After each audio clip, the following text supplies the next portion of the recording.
Hi guys, എൻ്റെ പേര് Richards. ഞാൻ ഇന്ന് പറയാൻ ഉദ്ദേശിക്കുന്ന കാര്യം കുറച്ച് കോൺട്രവേഴ്ഷ്യലാണ്. കാരണം ഈയിടെയായിട്ട് എന്നോട് കുറച്ച് പേരെ ചോദിക്കുന്നു ഡാവിഞ്ചി കോഡിനെ പറ്റി എന്താ അഭിപ്രായം എന്ന്. സോ ഞാൻ ഇങ്ങനെ ചോദിക്കുമ്പോൾ സാധാരണ ചെയ്യുന്നത് പറഞ്ഞാൽ ഞാൻ യൂട്യൂബിൽ ഏതെങ്കിലും ലിങ്ക് എടുത്ത് അവർക്ക് ഫോർവേഡ് ചെയ്യണം ചെയ്യാറ്. പക്ഷേ പ്രോബ്ലം എന്താണെന്ന് വെച്ച് കഴിഞ്ഞാൽ മോസ്റ്റ് ഓഫ് ദി ടൈംസ് ആ ലിങ്കിലെ വീഡിയോ ഇംഗ്ലീഷിലായിരിക്കും. സോ എന്നോട് ചോദിക്കുന്നവരാണെങ്കിൽ അത്യാവശ്യം ഏജുള്ളവരായിരിക്കും. സോ അവർക്ക് മൊത്തം ഐഡിയ കിട്ടാനായിട്ട് കുറച്ച് ബുദ്ധിമുട്ടാണ്. സോ ഐ തോട്ട് ലൈക്ക് എന്നാൽ പിന്നെ മലയാളത്തിൽ വീഡിയോ ഇട്ടേക്കാം, ആയിക്കോട്ടെ. First of all, I M not intending to offend anybody. Okay, please don't get offended by anything. പിന്നെ സെക്കൻഡ് കാര്യം എന്ന് പറഞ്ഞാൽ ഞാനൊരു ഹിസ്റ്റോറിയനോ ഒന്നുമല്ല, തിയോളജിയനോ ഒന്നുമല്ല. സോ ഇതിനെപ്പറ്റി ഒരുപാട് റിസർച്ചും കാര്യങ്ങളും ചെയ്തിട്ടൊന്നുമില്ല.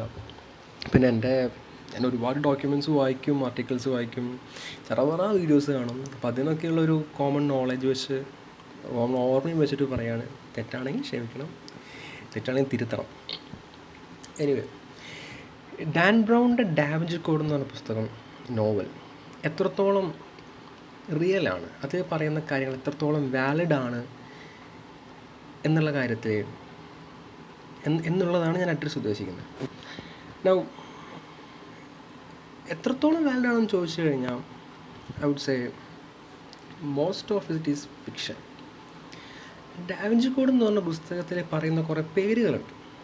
Four example the Priory of Sion, Opus Dei, അതേപോലെ ദ ടെംപ്ലേഴ്സ്, നൈറ്റ് ടെംപ്ലേഴ്സ്,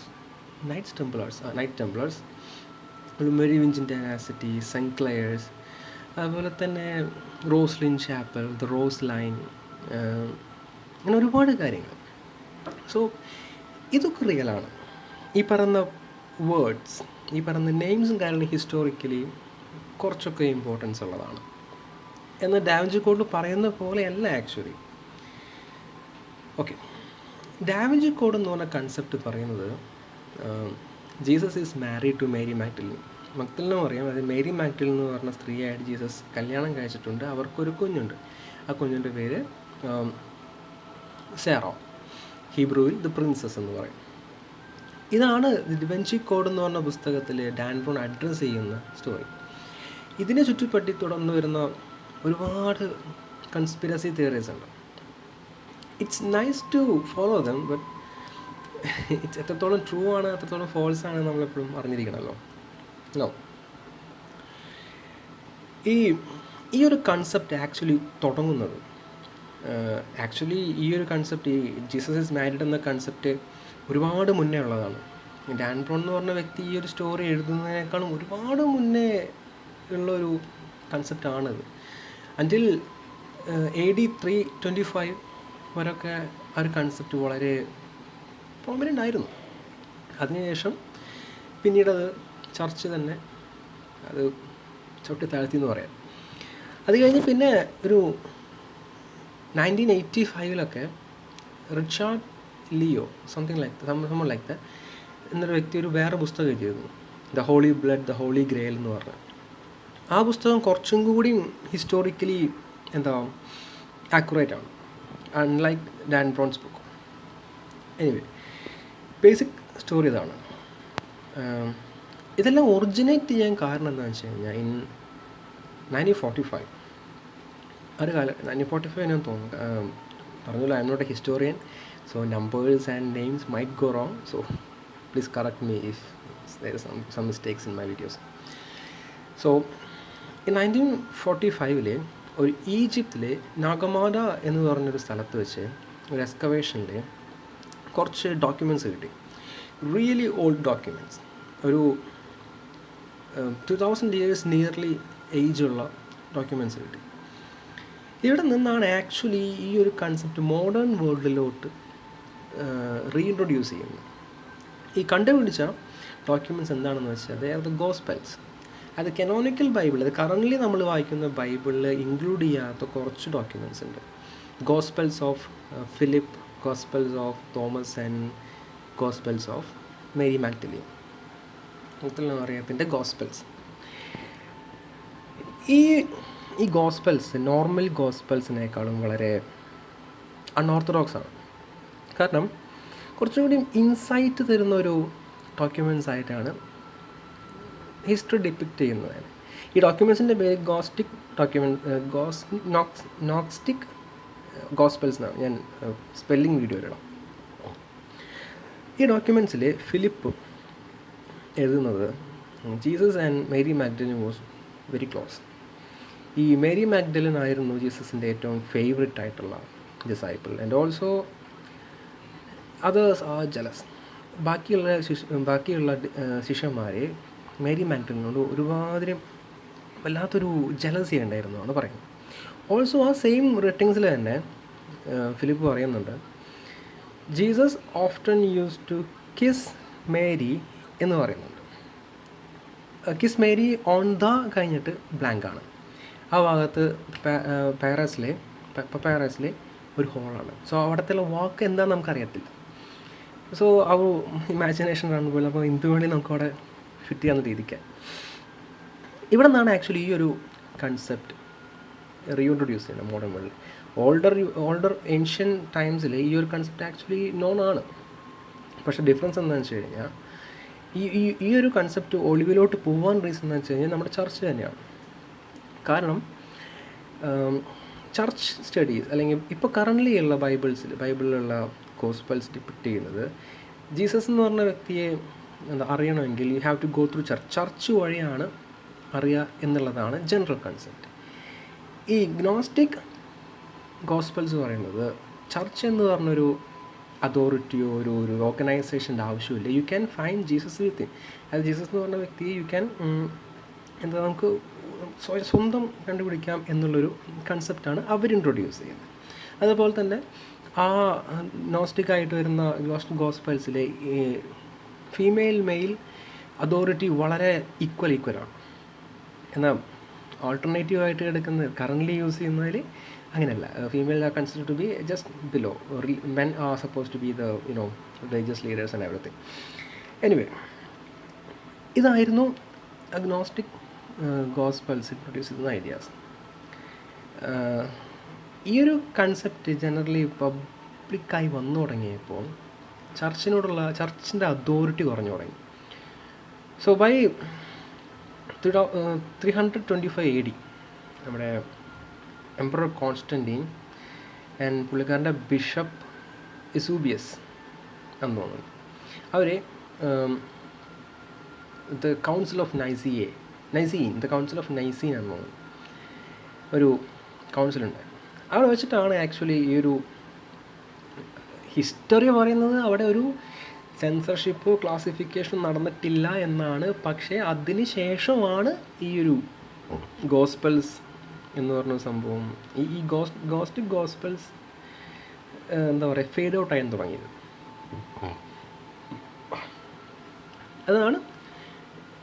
അങ്ങനെയാണ് ക്രിസ്ത്യൻ ഹിസ്റ്ററി വരുന്നത്. അത് കഴിഞ്ഞ് ഡാൻ ബ്രൗണിൻ്റെ പുസ്തകത്തിൽ പറയുന്ന വേറൊരു ഗ്രൂപ്പുണ്ട്, ദി പ്രയറി ഓഫ് സയോൺ. അതായത് ദി ഹോളി ഗ്രെയിൽ എന്ന് പറയുന്ന, അല്ലെങ്കിൽ ദ റോയൽ ബ്ലഡ് ലൈൻ എന്ന് പറയുന്നതിൻ്റെ പ്രൊട്ടക്റ്റേഴ്സ്. ഈ പ്രയറി ഓഫ് സയോൺ നമ്മൾ നെറ്റിലടിച്ച് കഴിഞ്ഞാൽ ഒരു ഗ്രൂപ്പിനെ പറ്റി കാണാം, ഒരു മോഡേൺ ഡേ ഗ്രൂപ്പ് എന്ന് പറയുന്ന ഒരു കൾട്ടാണ്. ഒരു ഏൻഷ്യൻ ടൈമിലുള്ള ഒരു പ്രയറി ഓഫ് സയോൺ എന്ന് പറഞ്ഞ ഗ്രൂപ്പ് ഉണ്ടായിരുന്നോ എന്ന് ചോദിച്ചു കഴിഞ്ഞാൽ there is no historical evidence. However ഒരു മിഡീവൽ ടൈമിലൊരു ഗ്രൂപ്പ് ഉണ്ടായിരുന്നു, പക്ഷെ അത് പ്രയറി ഓഫ് സയോൺ ആണോ എന്ന് എവിടെയും പറയുന്നില്ല. ഓൾസോ ആ ഗ്രൂപ്പിൻ്റെ എക്സിസ്റ്റൻസ് വളരെ കുറവായിരുന്നു. അതിനു മുമ്പ് ഈ ഹോളി ഗ്രെയിൽ എന്താണെന്ന് പറയാം. ഡാൻ ബ്രൗണിൻ്റെ പുസ്തകത്തിൽ നോവലിൽ ഡിപ്പിക്റ്റ് ചെയ്യുന്ന Holy Grail, normal Christian history പ്രകാരം ഹോളി ഗ്രെയിൽ എന്താണെന്ന് വെച്ച് കഴിഞ്ഞാൽ ലാസ്റ്റ് സപ്പറിൻ്റെ സമയത്ത് ജീസസ് ക്രൈസ്റ്റ് സ്വന്തം ബ്ലഡ് ക്യാരി ചെയ്ത് വെസൽ, ഗ്ലാസ് ചാലിസ്, ഇതാണ് ക്രിസ്ത്യൻ ഹിസ്റ്ററി പ്രകാരം ദ ഹോളി ഗ്രെയിൽ. പക്ഷേ ഡാൻ ബ്രൗൺ പറയുന്നത്, അല്ലെങ്കിൽ ആൾട്ടർനേറ്റീവ് ഹിസ്റ്ററി പറയുന്നത്, ജീസസിൻ്റെ ബ്ലഡ് ക്യാരി ചെയ്തിരുന്നത് ഗ്ലാസ് അല്ല, പകരം ജീസസിൻ്റെ റൈറ്റ് സൈഡിൽ ഇരുന്ന് കഴിഞ്ഞാൽ ഫീമെയിൽ ഫിഗറായിരുന്നു. ലിനാർഡോ ഡാവിഞ്ചി വരച്ച ആ പിക്ചറിൽ റൈറ്റ് സൈഡിൽ ഉണ്ടായിരിക്കുന്നത് ഒബ്വിയസ്ലി ഫീമെയിൽ ക്യാരക്ടറാണ്. അവരുടെ ഗ്യാപ്പിൽ വരുന്ന ആ വി ഷേപ്പ് എന്ന് പറഞ്ഞു കഴിഞ്ഞാൽ അക്കോർഡിംഗ് ടു സം ഒരു പെയ്ഗൻ ബിലീഫ്, അല്ലെങ്കിൽ ഒരു കുറച്ച് എന്താ പറയുക, ഓൾഡർ ബിലീഫ് പ്രകാരം വി എന്ന് പറയുന്ന ഒരു ഷെയ്പ്പ് ഈ ഫീമെയിൽഹുഡ് അല്ലെങ്കിൽ വുമൺഹുഡിനെ റെപ്രസെൻ്റ് ചെയ്യുന്നതാണ്. പക്ഷേ ഓൾട്ടർനേറ്റീവായിട്ട് ഹിസ്റ്ററി പറയുന്നുണ്ട് അതൊരു ഡ്രമാറ്റിക് എഫക്റ്റിന് വേണ്ടി വരച്ചിട്ടുള്ളതെന്നും പറയുന്നുണ്ട്. Anyway but the character is female. Mary Magdalene ആണെന്നാണ് പറയുന്നത്. അപ്പോൾ ജീസസ് ക്രൈസ്റ്റിൻ്റെ ബ്ലഡ് ക്യാരി ചെയ്യുന്നത് മേരി മാഗ്ഡലിൻ ആണ്. അതായത് Jesus and Mary had relation and relationship ഉണ്ടായിരുന്നു. ആൻഡ് ജീസസിൻ്റെ കുഞ്ഞ് മേരിയാണ് ക്യാരി ചെയ്യുന്നത് എന്നാണ്. ആ കുഞ്ഞാണ് ദ റിയൽ ഹോളി ഗ്രെയിൽ എന്ന് പറഞ്ഞ കൺസെപ്റ്റ്. അതാണ് ഡാൻ ബ്രൗൺ അല്ലെങ്കിൽ Dan Brown trying to tell us. അതാണ് ഡാൻ ബ്രൗൺ നമ്മളോട് പറയുന്നത്. അതിനുശേഷം ഈ ക്രൂസിഫിക്ഷൻ്റെ സമയത്ത് ശേഷം ക്രൂസിഫിക്ഷൻ സമയത്ത് മേരി പ്രഗ്നൻ്റ് ആയിരുന്നു എന്നാണ് ബുക്കിൽ പറയുന്നത്. ക്രൂസിഫിക്ഷൻ കഴിഞ്ഞ് ക്രിസ്ത്യൻസിന് അല്ലെങ്കിൽ ജീസസിൻ്റെ ഡിസൈപ്പിൾസിനെ അവിടെ നിന്ന് നിൽക്കാൻ പറ്റാത്തൊരവസ്ഥയായിരുന്നു ഹിസ്റ്ററി പറയുന്നത്. So Mary and his disciples escape ചെയ്തു. ശിഷ്യന്മാർ വേറെ വഴിക്ക് പോയി. മേരിനെ ജോസഫ്, അതായത് ജോസഫ് ഓഫ് അമിത്തിയ നമ്മുടെ വിർജിൻ മേരിയുടെ അങ്കിൾ ഈജിപ്തിലെ അലക്സാൻഡ്രിയ എന്ന് പറഞ്ഞൊരു ഭാഗത്തോട്ട് കൊണ്ടുപോയി. അവിടെ വെച്ചിട്ട് മേരി മാഗ്ഡലിൻ ഇത് ഹോളി ഗ്രെയിൽ അല്ലെങ്കിൽ ജീസസിൻ്റെ ബ്ലഡ് എന്ന് പറയുന്ന ജീസസിൻ്റെ കുഞ്ഞിന് ബർത്ത് കൊടുക്കുവാണ് എന്നാണ് പറയുന്നത്. ആ കുഞ്ഞിൻ്റെ പേര് സേറ എന്ന് പറഞ്ഞാൽ ഹീബ്രുവിൽ ദ പ്രിൻസസ് എന്നാണ്. ജീസസ് തൻ്റെ മേരി അല്ലെങ്കിൽ തൻ്റെ കുഞ്ഞിൻ്റെ മേലാണ് ക്രിസ്ത്യാനിറ്റി അല്ലെങ്കിൽ ദ ചർച്ച് ബിൽഡ് ചെയ്യാൻ താല്പര്യപ്പെടുന്നു എന്നാണ് ഞാൻ പറയുന്നത്. ദ സീക്രട്ട് ഫീമെയിൽ എന്ന് പറയുന്ന ഒരു സെക്ഷൻ. അവിടെ നിന്ന് അധികം നിൽക്കാൻ പറ്റാത്തൊരു സിറ്റുവേഷൻ ആയപ്പോൾ ഈജിപ്തിൽ നിന്ന് ഒരു 42 AD ഒക്കെ ആയപ്പോൾ ജോസഫ്, മേരി ആൻഡ് 12 വയസ്സുള്ള സേറ, ജീസസിൻ്റെ മകളെന്ന് പറയപ്പെടുന്ന ദ റോയൽ ബ്ലഡ്, ഇവർ 3 പേരും ഒരു വഞ്ചിയിൽ മറ്റേ പങ്കായമൊന്നും ഇല്ലാത്തൊരു വഞ്ചിയിൽ എങ്ങനെയൊക്കെയോ സെയിൽ ചെയ്ത് സദേൺ ഫ്രാൻസിലോട്ട് എത്തിപ്പെട്ടു. ഫ്രാൻസിലെ ഗൗൾ എന്ന് പറയുന്ന ഒരു സ്ഥലത്തോട്ട് എത്തിപ്പെട്ടു. ഇവിടെ തൊട്ടാണ് കാര്യങ്ങൾ കുറച്ചും കൂടി ഇൻട്രസ്റ്റിംഗ് ആവുന്നത്. കാരണം ഇതുവരെ ഹിസ്റ്റോറിക്കലി ഒരു വാലിഡ് ഡോക്യുമെൻറ്റേഷൻ എന്ന രീതിക്ക് ഒരു ആൾട്ടർനേറ്റീവ് ഹിസ്റ്ററി എന്ന് പറയുന്ന രീതിക്കാണ് കേരളത്തിൽ മുന്നോട്ട് പോയിരുന്നത്. ഈ സദേൺ ഫ്രാൻസിലാണ് ഇവരെത്തിപ്പെട്ട സമയത്ത് അവിടെ കുറച്ച് ജുദായിക് കമ്മ്യൂണിറ്റീസ് ഉണ്ടായിരുന്നു. സോ അവരോട് വെൽക്കം ചെയ്തു. അവർ വെൽക്കം ചെയ്ത് കഴിഞ്ഞ് ഇവരുടെ ഈ അറൈവൽ, ഇവരുടെ ഈ വരവിനെ സെലിബ്രേറ്റ് ചെയ്യാനായിട്ട് അവിടെ ഒരു പള്ളി വന്നു, ഒരു RC ചർച്ച്. ഈ RC ചർച്ച് ഡെഡിക്കേറ്റ് ചെയ്തേക്കുന്നത് Mary Magdalene and Mary the virgin ആണെന്ന് തോന്നുന്നു. പക്ഷേ അവിടെ ഒരു മൂന്നാമതൊരു എന്താ പറയുക, ഒരാളെ അവിടെ വർഷിപ്പ് ചെയ്തു. ഈ വർഷിപ്പ് ചെയ്തിരുന്ന ആളുടെ രൂപം എന്ന് പറഞ്ഞു കഴിഞ്ഞാൽ ഡാർക്ക് സ്കിൻഡായിട്ടുള്ള, ടിപ്പിക്കൽ മിഡിൽ ഈസ്റ്റേൺ ഡാർക്ക് സ്കിൻഡായിട്ടുള്ള 12 വയസ്സുള്ള ഒരു ഫീമെയിൽ ഗേൾ, ഒരു പെങ്കൊച്ചിനെ ആണ് അവിടെ റിലീജിയസ് ഫിഗറായിട്ട് ആരാധിക്കുന്നത്. ഈ ഫിഗറിൻ്റെ പേരെന്താണെന്ന് വെച്ച് കഴിഞ്ഞാൽ സേറ ഓഫ് ഈജിപ്തിലെ സേറ എന്നാണ് അറിയപ്പെടുന്നത്. ഓരോ ജീസസ് ക്രൈസ്റ്റിൻ്റെ മകളെന്ന് പറയുന്ന മേരി മാഗ്ഡലിൻ ജന്മം കൊടുത്തു എന്ന് പറയുന്ന കൊച്ചിൻ്റെ പേര് സേറ. അത് കഴിഞ്ഞ് അവിടെ വെച്ച് സേറ ഒരു മെറോവിഞ്ചിയൻ കിങ് കല്യാണം കഴിക്കണം. ഈ മെറോവിഞ്ചിയൻസ് എന്ന് പറഞ്ഞു കഴിഞ്ഞാൽ ആ കാലത്ത് ഭരിച്ചിരുന്ന ഒരു ഗ്രൂപ്പല്ല, ഫ്രാൻസിലെ അന്നത് വലിയ രാജാക്കന്മാരാണ്. അത് റിയൽ ആയിട്ടുള്ള ഹിസ്റ്റോറിക്കൽ ഡോക്യുമെൻറ്റേഷൻ ഒക്കെയുള്ള ടൈംസാണ്. അവിടെ വെച്ചാണ് ദി ഒറിജിനൽ അല്ലെങ്കിൽ ദി ഫസ്റ്റ് ബ്ലഡ് ലൈൻ എന്ന് പറഞ്ഞു ജീസസിൻ്റെ ബ്ലഡ് ലൈൻ ഒറിജിനേറ്റ് ചെയ്യുന്നത്. ബ്ലഡ് ലൈൻ്റെ പേര് റോയൽ ബ്ലഡ് ലൈൻ, സാങ്റിയാൽ എന്നും പറയും. ഡാൻ ബ്രൗണിൻ്റെ ബുക്കിൽ സാങ്റിയാൽ എന്ന രീതിക്കാണ് ഡിപ്പിക്റ്റ് ചെയ്തേക്കുന്നത്. ഈ മെറോവിഞ്ചിയൻ കിങ്സാണ് ജീസസിൻ്റെ the royal blood line carry ചെയ്ത് എന്നാണ് ഡാൻ ബ്രൗൺ പറയുന്നത്. അത് കഴിഞ്ഞൊരു AD 700 ഒക്കെ ആയോടുകൂടി ഈ മെറോവിഞ്ചിയൻ ഡൈനാസ്റ്റിയുടെ പവറൊക്കെ പോയി തുടങ്ങി. The last Merovingian king was Dogbert the second. He was assassinated. ചർച്ചാണ് അസാസിനേറ്റ് ചെയ്തതെന്നുള്ളൊരു റൂമറുണ്ട്, വി ഡോണ്ട് നോ. അത് കഴിഞ്ഞ് അപ്പോൾ അതോടുകൂടി ഈ റോയൽ ബ്ലഡ് ലൈൻ എന്ന് പറഞ്ഞ ഒരു ഗ്രൂപ്പ് അല്ലെങ്കിൽ അതിൻ്റെ ഡോക്യുമെൻറ്റേഷൻ പ്രൊട്ടക്റ്റ് ചെയ്യണം.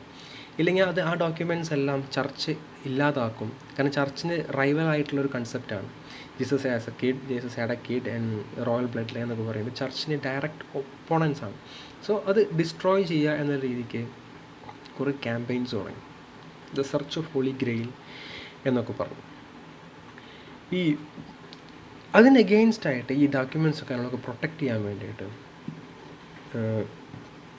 ഫസ്റ്റ് ഈ ഡോക്യുമെൻറ്റ്സും കാര്യങ്ങളൊക്കെ ജെറുസലേമിലാണ് പ്രൊട്ടക്റ്റ് ചെയ്ത്. ജെറുസലേമിൽ സോളമൻസ് ടെമ്പിളിലാണ് ഇത് പ്രൊട്ടക്റ്റ് ചെയ്യപ്പെടുന്നതെന്ന് അറിയപ്പെടുന്നു, സൂക്ഷിച്ചു വെച്ചേക്കുന്നത് എന്നൊക്കെ പറഞ്ഞിരുന്നു. അവിടെ നിന്ന് ഈ ഡോക്യുമെൻറ്റ്സും കാര്യങ്ങളൊക്കെ തിരിച്ചെടുക്കാൻ വേണ്ടിയിട്ടാണ്. ബൈ ആ ഒരു ടൈം ആയപ്പോൾ തന്നെ, ആ ഒരു ടൈമോളായി കൂടിയിട്ട് ജെറുസലേമൊക്കെ ഇസ്ലാമിക് കൺട്രോളിലൊക്കെ പെട്ടു.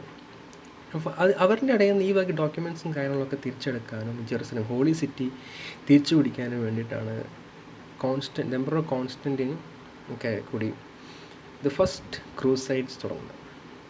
ഈ ഫസ്റ്റ് ക്രൂസൈഡിന് ശേഷം ഇതെല്ലാം ക്രൂസൈഡ് ക്രിസ്ത്യൻസ് വിജയിച്ചതിന് ശേഷം ഗോഡ്ഫ്രീ എന്നാണ് പേര്, ഗോഡ്ഫ്രീ ഓഫ് ബൊയിലിനിയെ പേര് പറയാൻ കിട്ടുന്നില്ല, ഫ്രഞ്ചാണ്, ഒരു ഗ്രൂപ്പ് ഫോം ചെയ്തു എന്നാണ് ഡാൻഡ്രോൺ പറയുന്നത്. ആ ഗ്രൂപ്പിൻ്റെ പേരാണ് പ്രയോറി ഓഫ് സയോൺ. ഈ പ്രയോറി ഓഫ് സയോൺ ഒരു മിലിറ്ററി ഡിവിഷൻ ഉണ്ടാക്കും. ഈ മിലിറ്ററി ഡിവിഷൻ്റെ പേര് നൈറ്റ്സ് ഓഫ് ടെംപ്ലാർസ്. ഇവരുടെ പർപ്പസ് എന്ന് പറഞ്ഞാൽ, ഇനീഷ്യലി ഇവരുടെ പർപ്പസ് എന്ന് പറഞ്ഞു കഴിഞ്ഞാൽ ഈ ഹോളി സിറ്റിയിലോട്ട് പോകുന്ന പിൽഗ്രിംസിന്, തീർത്ഥാടനത്തിന് പോകുന്ന ആൾക്കാർ എസ്കോർട്ട് കൊടുക്കുക എന്നുള്ളതാണ്. കൂടെ ഈ ഹോളി ഡോക്യുമെൻറ്റ്സ്, ഈ ബ്ലഡ് ലൈൻ ഡോക്യുമെൻറ്റ്സ് തപ്പി കണ്ടുപിടിക്കുക എന്നു. ഒരു സുപ്രഭാതത്തിൽ ഈ നൈറ്റ്സ് ടെംപ്ലേഴ്സ് ഈ ഡോക്യുമെൻറ്റ്സ് കണ്ടുപിടിച്ചു. സോളമൻസ് ടെമ്പിളിൽ നിന്ന് ഈ ഡോക്യുമെൻറ്റ്സ് കണ്ടുപിടിച്ചു എന്ന് ഹിസ്റ്ററി പറയുന്നു. ഹിസ്റ്ററി അല്ല, ഡാൻഡ്രോൺ പറയുന്നു, ഹിസ്റ്ററി ഓൾസോ. അതിനുശേഷം ഈ നൈറ്റ്സ് ടെംപ്ലേഴ്സ് എന്ന് പറഞ്ഞ ഗ്രൂപ്പ് സട്ടനായിട്ട് വളരാണ്. ഇവർ കണ്ടുപിടിച്ച ഡോക്യുമെൻറ്റ്സിൽ ഡാറ്റ വെച്ച് ഇവർ ചർച്ചിനെ ബ്ലാക്ക് മെയിൽ തുടങ്ങി. ഡാറ്റ എന്തായിരുന്നു എക്സാക്ട്ലി ആർക്കും അറിയത്തില്ല. പക്ഷെ ഡാൻഡ്രോൺ പറയുന്നത് റോയൽ ബ്ലഡ് ലൈൻ ആണ് എന്നാണ്. കാരണം അത്രയും പവർഫുള്ളായിട്ടുള്ള എന്തെങ്കിലും ചർച്ചിന് ആ കാലഘട്ടത്തിൽ ചർച്ചിനെ ബ്ലാക്ക് മെയിൽ ചെയ്യണമെങ്കിൽ അത്രയും പവർഫുള്ളായിട്ടുള്ള എന്തെങ്കിലും വേണം. സോ ടെംപ്ലേഴ്സ് ഈ ഡോക്യുമെൻ്റ് വെച്ച്, കണ്ടുപിടിച്ച ഡോക്യുമെൻ്റ് വെച്ച് ചർച്ചിനെ ബ്ലാക്ക് മെയിൽ ചെയ്യാൻ തുടങ്ങി. ബ്ലാക്ക് മെയിലിങ് തുടങ്ങി ഇവർ വല്ലാതെ വളർന്നു. ആ ഒരു കാലഘട്ടത്തിൽ ഏറ്റവും പവർഫുൾ ആൻഡ് ഏറ്റവും വെൽത്തിയസ്റ്റ് ആയിട്ടുള്ള ഗ്രൂപ്പായി മാറി നൈറ്റ്സ് ടെംപ്ലേഴ്സ്. ഇത് അന്ന് കാലത്ത് കിങ് ഫിലിപ്പിനും ചർച്ചിനും ഇഷ്ടമായില്ല. സോ ഇവർ 1307 ഒക്ടോബർ ഫ്രൈഡേ ദ 13 ഇവർ നൈറ്റ്സ് ടെംപ്ലേഴ്സിനെ എഗെയിൻസ്റ്റ് ആയിട്ടൊരു, ഇവർ സോളമൻസ് ടെമ്പിളിലാണ് ഓക്യുപ്പൈ ചെയ്തിരുന്നത് 10-15 വർഷത്തോളം. അതും ഹിസ്റ്റോറിക്കലി ആക്യുറേറ്റ് ആണ്. ഈ നൈറ്റ്സ് ടെംപ്ലേഴ്സ് എന്ന് പറഞ്ഞ ഒരു റിയൽ ആയിട്ടുള്ളൊരു ഗ്രൂപ്പാണ്. അപ്പോൾ ഈ king Philip and the church കൂടി ഓർക്കസ്ട്രേറ്റ് ചെയ്തൊരു സർപ്രൈസ് അറ്റാക്ക് നൈറ്റ് ടെംപ്ലേഴ്സിൻ്റെ മേലെ അറ്റാക്ക് വരും. ഈ എല്ലാ ടെംപ്ലേഴ്സിനെയും തപ്പി കണ്ടുപിടിച്ച് ഇവരെ എക്സിക്യൂട്ട് ചെയ്തു, കൊന്നുകളഞ്ഞു. അതിനിടയ്ക്ക് കുറച്ച് ടെംപ്ലേഴ്സ് എസ്കേപ്പ് ചെയ്തു. ഈ എസ്കേപ്പ് ചെയ്ത ടെംപ്ലേഴ്സ് ഈ സോങ്ഗ്രിയൽ ഡോക്യുമെൻറ്റ് അല്ലെങ്കിൽ ഈ റോയൽ ബ്ലഡ് ലൈൻ്റെ ജീൻ പൂൾ എന്ന് പറഞ്ഞാൽ ജീൻ ട്രീ, ഈ ഡോക്യുമെൻറ്റും കൊണ്ടുപോയി രക്ഷപ്പെട്ടു. നേരെ തിരിച്ച് യൂറോപ്പിൽ പ്രയോറി ഓഫ് സയോൺ എന്ന് പറഞ്ഞ അവരുടെ അടുത്തേക്ക് തിരിച്ചു വന്നു എന്നാണ് പറയുന്നത്. അവിടെ നിന്ന് വേറെ കുറേ പേര് അവിടെ നിന്ന് പ്രയോറി ഓഫ് സയോണിൻ്റെ അവിടെ നിന്ന് യൂറോപ്പിൽ വന്ന കുറച്ച് പേര് തിരിച്ചല്ല അവിടെ നിന്ന് ഇംഗ്ലണ്ടിലോട്ട് പോയി. ഇംഗ്ലണ്ടിൽ പോയി അവിടെ ഒരു ചർച്ച് ഗ്ലാസ്റ്റൺബറിയിലാണെന്ന് തോന്നുന്നുണ്ട്, ഗ്ലാസ്റ്റൺബറി അറിയില്ല എന്നാണോ. ഈ നൈറ്റ്സ് ടെംപ്ലേഴ്സ് ഒരു ചർച്ച് ബിൽഡ് ചെയ്യും. അത് ഇപ്പോഴും സ്റ്റാൻഡിങ് ആയിട്ടുള്ള ചർച്ചാണ്. അവിടെ ഒരു എന്താ പറയുക, ഒരു ക്രിസ്ത്യൻ ആൻഡ് പെയ്ഗൻ ആൻഡ് അങ്ങനത്തെ ഒരു മിക്സിലുള്ളൊരു ചർച്ചാണ്. അവിടെ ഇപ്പോഴും കറൻ്റ്ലി ഇപ്പം 10 എഫീജിയസ് ഉണ്ട്, 10 ടെംപ്ലേഴ്സ് എഫീജിയസ് ഉണ്ട്. ഇതൊക്കെ ഹിസ്റ്റോറിക്കലി കറക്റ്റാണ്. അത് കഴിഞ്ഞ് അവിടെ നിന്ന് ഈ റോയൽ ഡോക്യുമെൻറ്റ്സൊക്കെ ആ ടെംപ്ലേഴ്സ് പണിത ചർച്ചിൽ നിന്ന് പിന്നെയും മാറ്റി സ്കോട്ട്ലാൻഡിലെ റോസ്ലിൻ ചാപ്പൽ എന്ന് പറഞ്ഞ ചർച്ചിലോട്ട് മാറ്റി എന്നാണ് അറിയപ്പെടുന്നത്. ഇതാണ് ഡാൻ ബ്രൗൺ പറയുന്നത്, ആ പുസ്തകത്തിൽ പറയുന്നത്. റോസ്ലിൻ ചാപ്പലിന് താഴെ ഇപ്പോഴും ഈ മേരി മാഗ്ഡലിൻ്റെ സർക്കോഫഗസ്, അതായത് ദ ടൂംബ്, ഐ മീൻ എന്താ പറയുക, ഇത് എന്താ പറയുക, ബോഡി, ലൈക്ക് ബോഡിയുടെ റെപ്രസെൻറ്റേഷൻ, വോട്ട് എവർ, ദ സർക്കോഫഗസ് എന്ന് പറയുക, അത് അവിടെ ആയിരുന്നു വെച്ചത്, ഹോളി ഗ്രൈൽ. അവിടെ നിന്ന് പിന്നീടത് കുഴിച്ചെടുത്ത് പാരീസിലെ ലൂ മ്യൂസിയോ, അതിനടിയിൽ താഴെ വെച്ചു.